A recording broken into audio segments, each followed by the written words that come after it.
محاسبہ روایات میں بہت زیادہ اس کی تاکید کی گئی ہے کہ اپنے آپ سے سوال و جواب کرنا اور اپنے آپ کو اپنی عدالت میں کھڑا کر کے پوچھنا کہ تم کیا کر رہے ہو، تمہارا کیا مقصد ہے اور کس حد تک تم جا چکے ہو۔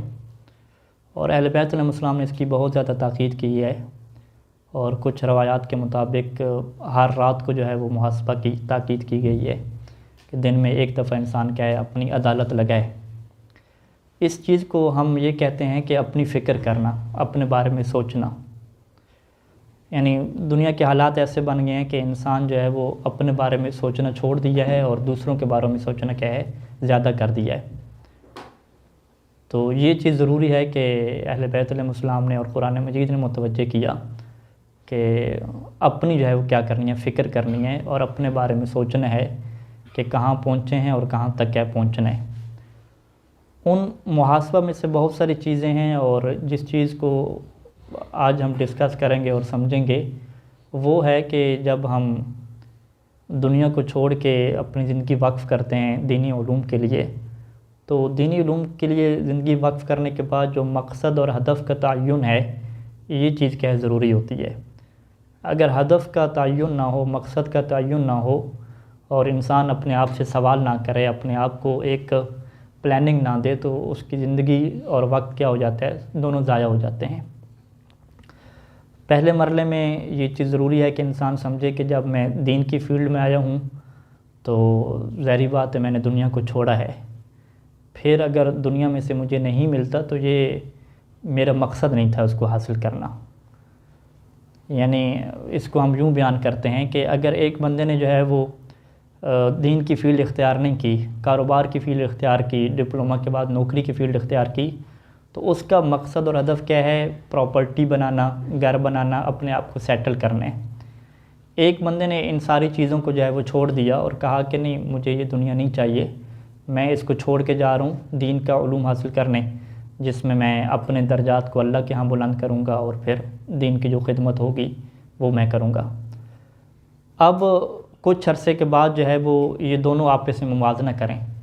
اب وہ جس بندے نے جو ہے وہ دین کی فیلڈ اختیار نہیں کی تھی، ڈپلومہ وغیرہ کی یا باقی فیلڈ میں گیا، وہ کہتا ہے کہ میرے پاس ایک پلاٹ ہے، میرے پاس ایک گھر ہے، میرے پاس گاڑی ہے، یہ سسٹم ہے۔ اور ادھر سے وہ مولانا سے پوچھتا ہے کہ ہاں بھی مولانا صاحب آپ کے پاس کیا ہے؟ وہ کہتا ہے کہ میرے پاس اپنا گھر نہیں ہے اور گاڑی نہیں ہے۔ اب یہ دونوں کون کامیاب ہوا اور کون ناکام؟ تو ہم کہیں گے یہ تقابل بنتے ہی نہیں ہے۔ تقابل کیوں نہیں بنتا؟ کیونکہ اس کا مقصد یہی تھا، اس کا مقصد یہ تھا تو اس نے گھر، گاڑی، پلاٹ سب کچھ حاصل کر لیا، تو ہم کہیں گے ماشاءاللہ اب اپنے مقصد میں کامیاب ہوئے۔ اس سے جب سوال کریں گے تو اس سے یہ نہیں پوچھیں گے کہ تمہارا گھر، گاڑی ہے، پلاٹ ہے، اپنا گھر ہے نہیں ہے، اس سے یہ نہیں پوچھیں گے۔ اس سے پوچھیں گے کہ اگر تم دین کی فیلڈ میں گئے تھے تو تم نے کتنی کتابیں لکھیں، تمہارے کتنے دروس ہیں، تمہاری کتنی مجالس ہیں، تمہاری کتنی تحقیقات ہیں، یہ تم پیش کرو۔ وہی میراث جو انبیاء کی میراث تھی کہ انبیاء علم کو میراث کے طور پہ چھوڑتے ہیں اور علم کو کیا ہے میراث کے طور پہ لیا جاتا ہے۔ تو اس کی جو میراث ہوگی اور یہ جو چھوڑ کے جائے گا وہ اس کا علم ہوگا کہ اس نے اپنے کتنے دروس چھوڑے، کتنی کتابیں چھوڑیں، کتنے اس کے شاگرد تھے، کتنے اس کے مباحثی تھے، کیا خدمات تھیں۔ دونوں کا یہ موازنہ ہوگا۔ اگر وہ اپنے پلاٹ دکھا رہا ہے، اپنی وہ گاڑی دکھا رہا ہے کہ میرے پاس یہ ہے، تو مولانا اپنا کیا دکھائے گا؟ اپنی کتابیں اور تحقیقات دکھائے گا۔ وہ کہے گا یہ میری کتابیں ہیں، یہ میری تحقیقات ہیں، یہ میری مجالس ہیں، یہ میری تبلیغات ہیں، یہ میرا فیوچر ہے، یہ میری میراث ہے۔ میری میراث گاڑی اور گھر بنانا تھی ہی نہیں۔ جبکہ ہمارے ہاں کیا ہوتا ہے؟ الٹ ہوتا ہے۔ وہ کہتے ہیں کہ مولوی اور ذاکر اور خطیب بن گیا تو یہ گاڑی اگر دے رہا ہے تو یہ مقابلہ کس کا چل رہا ہے؟ گاڑیوں کا چل رہا ہے، دنیا کو چل رہا ہے۔ حالانکہ دونوں کا مقصد کیا الگ ہے۔ جب دونوں کا مقصد الگ ہے تو اب ان کو اپنے مقصد پہ کیا دینی ہے؟ توجہ دینی ہے۔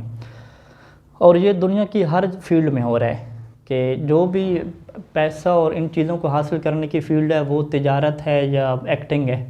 اس کے علاوہ جو بندے بھی پی ایچ ڈی کرتے ہیں، ڈاکٹریٹ کرتے ہیں، شخصیات بنتے ہیں، سائنسدان بنتے ہیں، ان کی زندگیوں کو بھی آپ دیکھیں تو وہ بھی اتنا پیسہ وغیرہ اور یہ عیاشی نہیں ہوتی۔ یعنی یہاں سے وہ ڈاکٹر صاحب آئے ہوئے تھے، سرجن ہیں پاکستان کے، آئرلینڈ میں، تو ایک برادر بتا رہے تھے کہ ان سے پوچھا ہم نے کہ بھئی آپ کا کیا سسٹم ہے وہاں پہ؟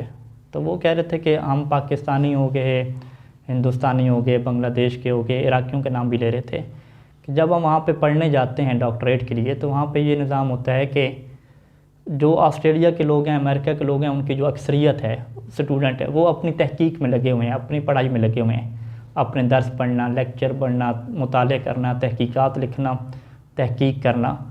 ان کو یہ نہیں ہوتی کہ ہم نے گاڑی خریدنی ہے، پلاٹ خریدنا ہے، بنگلہ خریدنا ہے، ٹھیک ہے، انویسٹمنٹ کرنی ہے، نہیں، وہ اسی میٹرو پہ آ رہے ہوتے ہیں، اسی بس پہ آ جا رہے ہوتے ہیں۔ یہ سارا اپنی ساری توجہ ان کی کس کے اوپر ہوتی ہے؟ پڑھائی کے اوپر ہوتی ہے۔ جبکہ ہمارے پاکستانی وہ کہہ رہے تھے ان کی کدھر توجہ ہوتی ہے، اکثر وہ چاہ رہے ہوتے ہیں کہ کسی ٹاؤن میں کیا ہے انہیں کوئی نوکری مل جائے، کیونکہ وہاں پہ یورپ میں مختلف محلے بنے ہوئے ہیں، ہر محلے میں ایک میڈیکل سینٹر ہوتا ہے ہاسپٹل کی طرح، وہاں پہ 3-4 ڈاکٹر ہونے چاہیے ہوتے ہیں، تو وہ وہاں پہ اپلائی کر رہے ہوتے ہیں کہ ہمیں کسی طریقے سے نوکری مل جائے تاکہ ہم نوکری کرتے رہیں، پیسہ وہاں سے آتا رہے اور پھر کیا تھوڑا بہت پڑھتے بھی رہیں۔ اور اسی طریقے سے وہ اس تلاش میں ہوتے ہیں کہ کسی سے شادی ہو جائے تاکہ نیشنلٹی وغیرہ مل جائے، سارے نظام، اور کوئی کاروبار کرنے کے چکر میں بھی ہوتے ہیں تاکہ کاروبار بھی سائڈ پہ بنا رہے اور نظام ہمارا چلتا رہے۔ تو یہ توجہ ادھر ہوتی ہے کہ اپنی زندگی کو سیٹل کریں، پلاٹ وغیرہ بنائیں، پاکستان میں پراپرٹی خریدیں، یہ کریں وہ کریں، یہ سیٹل ہے۔ جبکہ جو ان لوگوں کی جو ہے وہ اس چیز کی طرف توجہ نہیں ہوتی کہ ہم نے پراپرٹی خریدی نہیں، انہوں نے اگر ایک ریسرچ گول لیا ہے، مقصد لیا ہے، تو وہ اسی کو پورا کریں گے، اسی کے اوپر چل رہے ہیں اور اسی کے اوپر کیا تحقیق کر رہے ہیں۔ تو جب اس ڈاکٹر نے پوچھا کہ آپ کے نجف میں کیا سسٹم ہے، تو طالب علم نے کہا کہ ہمارے ہاں بھی یہ نظام ہے، ٹھیک ہے، ہمارے ہاں بھی جو لوگ مقصد لے کر آتے ہیں پڑھنے کا، اس میں بھی بہت سارے لوگ اسی چکر میں لگ جاتے ہیں کہ کسی طریقے سے اپنے آپ کو سیٹل کریں پیسے کے حوالے سے۔ اب ان کی بھی یہی کوشش ہوتی ہے کہ کسی طرح سے کسی جگہ پہ جو ہے وہ کوئی کام ہمیں مل جائے، کوئی نوکری مل جائے۔ فرض کریں کہ جو پڑھے لکھے لوگ ہیں ان کی یہ ہوتی ہے کہ کسی مکتب میں کام مل جائے، کسی دفتر میں کام مل جائے، ترجمے کا کام مل جائے، باقی کوئی کام مل جائے تاکہ ادھر سے پیسہ بنتا رہے، ٹھیک ہے۔ اور اسی طریقے سے جو ہے وہ ہمارے نجف مثلا گروپس وغیرہ کو ڈیل کرنا، باقی چیزیں اور باقی نظام چلانا، تو یہ بھی یہاں پہ نظام چل رہا ہے۔ تو ڈاکٹر نے کہا بالکل یہ ہر جگہ پہ کام چل رہا ہے، یعنی ادھر جو میڈیکل کے شعبے میں جا رہے ہیں بیرون ممالک وہ بھی انہی چکروں میں پڑ گئے ہیں، اور جو سارے اسی طریقے سے۔ تو اس سے کیا ہوتا ہے کہ وہ جو علم کی ترقی ہوتی ہے، وہ جو شخصیات بننا ہے وہ رک جاتا ہے، کیونکہ یہ چیز واضح ہے کہ جو پی ایچ ڈی ڈاکٹر بنے گا، سائنسدان بنے گا، اس کی پراپرٹی وغیرہ نہیں ہوگی۔ دنیا میں ایسے ہی چلتا ہے، پاکستان کے سائنسدان دیکھ لیں، پوری دنیا کے دیگر سائنسدان حضرات دیکھ لیں، یعنی وہ پیسہ بہت کم ہوتا ہے، یعنی اس کے مقابلے میں کم ہوتا ہے کہ جو سیاستدانوں کے پاس ہے یا کاروبار حضرات یا ایکٹر لوگوں کے پاس ہے۔ تو یہ جتنی بھی تحقیقات لوگ کرتے ہیں اور سائنسدان یا باقی چیزیں بنتے ہیں وہ قربانیاں دیتے ہیں اس اعتبار سے۔ تو دین کی فیلڈ بھی ایسی ہے کہ اگر ہم نے آج دین کی فیلڈ اپنائی ہے تو پھر ہمیں اس چیز کو ذہن سے نکالنا ہوگا کہ ہمارے ہدف میں یہ چیز نہیں ہے کہ ہم اپنے بھائیوں سے یا اپنے جو سکول کے دوست ہیں ان سے مقابلہ کریں گھر گاڑی اور ان چیزوں میں، ہمارا ان سے یہ مقابلہ نہیں ہے، ہمارا ہدف الگ ہے۔ ہمارا مقابلہ یہ بنتا ہے کہ ہم اپنی تحقیقات، دروس، تحقیقات، یہ چیزیں ہم علم کے حوالے سے پیش کریں کہ علمی خدمات ہماری کتنی ہیں، وہ ہماری میراث ہے، وہ دیکھی جائے گی جو پوری قیامت تک ہے اس نے باقی رہنا ہے، یہ ہدف ہے۔ اس ہدف کے لیے جو ہم سب کو اس میں طے کرنا ہوتا ہے کہ جب بھی ہم حوض نجف اشرف میں آئے اور علم دین کا اختیار کیا ہے تو علم دین کا جو نصاب ہے ہمارے پاس وہ ہمارے لیے واضح ہونا چاہیے بالکل۔ یعنی ہمیں جس طریقے سے انسان دنیا میں داخلہ لیتا ہے میڈیکل میں کسی چیز میں، اس کو پورا پراسپیکٹس کہتے ہیں اسے، وہ اس کے سامنے ہوتا ہے کہ وہ یہ طے کرتا ہے کہ اتنے عرصے تک میں نے کہاں پہنچنا ہے، آگے کون سی منزل ہے، آگے کون سے شعبے ہیں، یہ ساری چیزیں پڑھتے ہیں۔ تو اس چیز کی ہمیں معرفت ہونی چاہیے، اور یہ معرفت اتنی مشکل نہیں ہے، یعنی بڑی آسان سی معرفت ہے کہ ہمارے ہاں جو ہے وہ سب سے جو پہلی چیز چلتی ہے جو مشترکہ نصاب ہے کہ جس نے فقیہ بننا ہے، جس نے مفکر بننا ہے، جس نے مؤلف بننا ہے، جس نے خطیب بننا ہے، جو بھی بننا ہے دینی حوالے سے، جو مشترکہ چیز ہے وہ کیا ہے کہ قدیم عربی زبان جو اہل بیت علیہ السلام بولا کرتے تھے اس کے اوپر کیا حاصل کرنا، مہارت حاصل کرنا، اس کا ماہر بننا، یعنی جس سے ہم اپنی زبان میں کیا کہہ سکتے ہیں، ایک اچھا مترجم بننا، قرآن اور حدیث کا ایک اچھا مترجم بننا، یہ ہر کسی کے لیے ضروری ہے، کیونکہ جتنا بھی ہمارا اسلامک جو ہے وہ قرآن اور احادیث ہیں وہ ساری عربی میں ہیں۔ تو جب تک ایک انسان اچھا مترجم نہیں بنتا اور خود سے ترجمہ نہیں کرنا جانتا، وہ کسی بھی فیلڈ میں چلا جائے تو اسے مشکلات باقی رہیں گی، وہ ترجمہ ہی پڑھتا رہے گا ساری زندگی۔ تو اس کے لیے کون سے علوم ضروری ہوتی ہیں؟ اس کے لیے 3 علوم کیا ہمارے ہاں چلتے ہیں، علم نحو، علم صرف اور علم بلاغت۔ تو ان 3 علوم کے اوپر کیا انسان نے محنت کرنی ہوتی ہے. اب اس کے لیے انسان خود کو دیکھے کہ نحو کے اندر کتنی کتابیں مجھے پڑھنے کی ضرورت ہے، صرف کے اندر کتنی کتابیں پڑھنے کی ضرورت ہے، بلاغت کے اندر لغت حوالے سے میری کتنی معلومات ہیں. تو یہ اس کو لے کے چلنا ہوتا ہے. یہ کیا ہوتا ہے، پہلا سٹیپ ہوتا ہے. سب سے پہلا سٹیپ کیا ہوتا ہے کہ ہمیں قرآن اور حدیث سمجھنے کے لیے خود کفیل ہونا پڑتا ہے.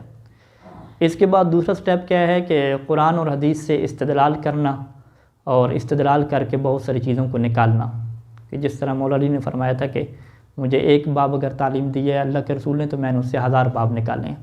اور پھر اسی طریقے سے فرماتے تھے کہ ہمارے کلام کے اندر بہت سارے معنی چھپے ہوئے ہوتے ہیں. اگر ایک ہمارے جملے کو 70 معنی بھی آپ نکالو گے تو ہر معنی ٹھیک بنے گا.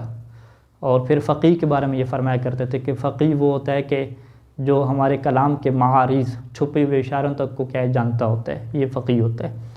تو یہ یعنی فقیہ بننا اور حدیث فہمی کی طرف بڑھنا، قرآن فہمی کی طرف بڑھنا، اس کے لیے ہمیں وہ علوم ضروری ہوتے ہیں کہ جو ہمیں استدلال سکھائیں کہ صحیح استدلال کیا بنتا ہے، قیاس کیا ہوتا ہے، تاکہ ہم اس سے فرق پیدا کریں. تو اس کے لیے علم منطق اور جو اصول فقہ ہے یہ علوم کیا ہیں ضروری ہوتے ہیں. تو اس میں ہمیں منطق بھی پڑھنی پڑے گی اور اس کے اندر جو استدلال کا طریقہ کار ہے، برہان کا طریقہ کار ہے، اس کو سیکھنا پڑے گا. اور اسی طریقے سے علم اصول فقہ پڑھنی پڑے گی کہ احادیث وغیرہ سے ہم نے کس طریقے سے کیا استنباط کرنے. تو یہ کیا ہو گئے، 2 مرحلے ہو گئے. یہ 2 مرحلے تو ہر اس بندے کے لیے ضروری ہیں کہ جو یہ چاہتا ہے کہ میں قرآن اور حدیث سے چیزیں نکالوں اور وہاں سے استدلال اور استنباط کروں اور چیز کو سمجھوں. تو یہ ایسے علوم ہیں کہ جس کے اوپر بلا شبہ یعنی کہ اس نے فقیہ نہیں بھی بننا تو اسے ان کے اوپر کیا محنت کرنی پڑے گی. تو انسان خود کو دیکھے کہ انسان جو ہے وہ کس مرحلے پہ پہنچ چکا ہے.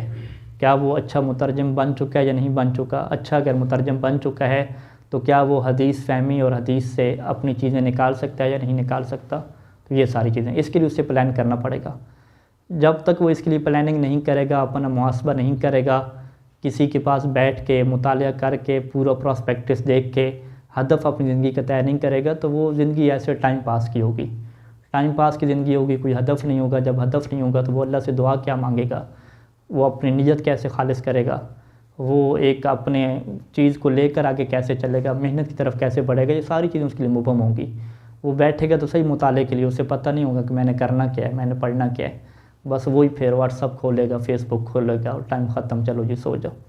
تو لہٰذا یہ وہ مرحلہ ہے کہ انسان اپنے ذہن کو کلیئر کرے کہ میں کیوں آیا ہوں، مجھے کہاں جانا ہے، میرا پراسپیکٹس کیا ہے، میرا نصاب کیا ہے اور کون سی چیز ہے جو میں نے ضروری حل کرنی ہے اور کتنی حد تک مجھے کامیابی ہو چکی ہے اور مزید مجھے اور کیا کرنا ہے.